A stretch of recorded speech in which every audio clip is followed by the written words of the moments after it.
नाव अंगद दिगंबर बेलुरकर, आर्यभट्ट शासकीय औद्योगिक प्रशिक्षण संस्था बाळा. तर आपण आज पाहणार आहोत SQL कमांड्स. आपण SQL म्हणजे काय ऑलरेडी बघितलं. तर त्यामध्ये तो जो डेटाबेस आपण क्रिएट केलेला आहे आणि क्रिएट केल्यानंतर त्यामध्ये आपण टेबल क्रिएट केला.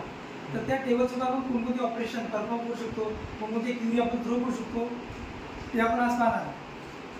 SQL commands are instructions. It is used to communicate with the database.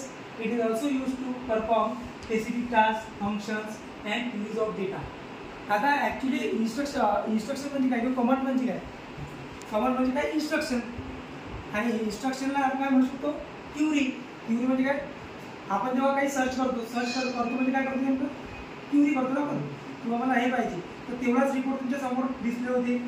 Okay, तर त्याच्या मार्फत आपण काय करू शकतो? त्या डेटाबेस सोबत, जो डेटाबेस आपण क्रिएट केलेला आहे त्या डेटाबेस सोबत कम्युनिकेशन आपण करू शकतो, बाय युजिंग अ क्युरी करू शकतो. पण जो डेटाबेस आपल्याला पाहिजे तेवढा डेटाबेस आपण काय करतो? क्युरी थ्रू घेतो.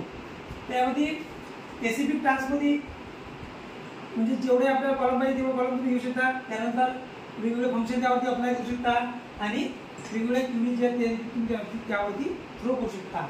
त्यानंतर कोणकोणते ऑपरेशन तुम्ही डेटाबेस सोबत परफॉर्म करू शकता बाय युजिंग SQL कमांड. तर त्यामध्ये क्रिएट अ टेबल, तुम्ही टेबल देखील बनवू शकता.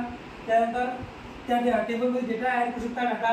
त्यानंतर त्या टेबलला ड्रॉप देखील करू शकता. ड्रॉप म्हणजे काय? तर त्या टेबलमधला डाटा आणि फक्त रेकॉर्ड डिलीट करणार. टेबल जे आहे तो जसा तसा राहील, जे स्ट्रक्चर आहे आणि डाटा हा डिलीट होईल ड्रॉप टेबल म्हटलं. त्यानंतर मॉडिफाय द टेबल, त्यामध्ये तुम्हाला काही चेंजेस करायचे आहे, त्यामध्ये अपडेट करायचं आहे, त्यानंतर काही मॉडिफिकेशन करायचं आहे, त्या प्रकारे मॉडिफिकेशन तुम्ही त्यामध्ये करू शकता. त्यानंतर सेट परमिशन फॉर युजर किंवा रीड राईट ॲक्सेस, कोणता ॲक्सेस तुम्हाला युजरला द्यायचा आहे किंवा युजर रीड करू शकला पाहिजे, राईट करू शकला पाहिजे किंवा एनी टाईप ऑफ मॉडिफिकेशन तो त्यामध्ये करू शकला पाहिजे, या परमिशन देखील तुम्ही त्या टेबलला किंवा तुमच्या डेटाबेसला तुम्ही लावू शकता. ओके, सेकंड वन आपण पाहणार आहोत. आता आपण बघणार आहोत टाइप्स ऑफ SQL कमांड्स. किती टाईपचे SQL कमांड्स आहेत? तर त्यामध्ये 5 टाईपचे SQL कमांड आहेत. DDL, DML, DCL, ECL आणि DQL. ओके, आता यामध्ये त्याचे पुन्हा टाईप हे केलेलं आहे की फर्स्ट वन DDL मध्ये काय काय येतं? डेटा DDLचा लॉंग फॉर्म काय? First one data definition language. काय? Data definition language. त्यानंतर फर्स्ट वन आहे क्रिएट मार्फत आपण पाहिलं किंवा क्रिएट थ्रू आपण एक टेबल काय करू शकतो? क्रिएट करू शकतो. Okay, second one drop table. तो जो टेबल आहे तुम्ही ड्रॉप देखील करू शकता. ज्यामधला काय होईल? ड्रॉप टेबल थ्रू फक्त रेकॉर्ड्स आणि जे स्ट्रक्चर आहे कॉलमचं, की कोणत्या कॉलम कोणत्या टाईपची व्हॅल्यू स्टोअर करते हे सर्व तुम्ही करू शकता. डिलीट करता. टेबल फक्त ॲज इट इज नाव काय ते नाव एक्झिस्ट असते. त्यामध्ये पुन्हा अल्टरमध्ये काय? तुम्हाला जर काही एखादा कॉलम त्यामध्ये ॲड करायचा आहे, त्या टेबलमध्ये समजा एखादा कॉलम तुम्ही विसरला की त्यानंतर तुम्हाला आठवण की आपल्याला यामध्ये एक कॉलम काय करायचा आहे?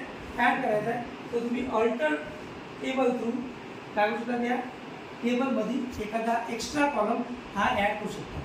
त्यानंतर ट्रंकेटमध्ये जर तुम्हाला काही डाटा हे करायचा असेल तो तुम्ही ट्रंकेट करू शकता, म्हणजे एलिमिनेट करू शकता, काढू शकता. ओके, सेकंड वन आहे DML means data manipulation language. याच्या नावावरूनच याचे कमांड्स मेन्शन केले. मॅनिप्युलेशन म्हणजे काय? चेंजेस. तुम्ही त्यामध्ये काय करू शकता? चेंजेस करू शकता. मॅनिप्युलेशन ना.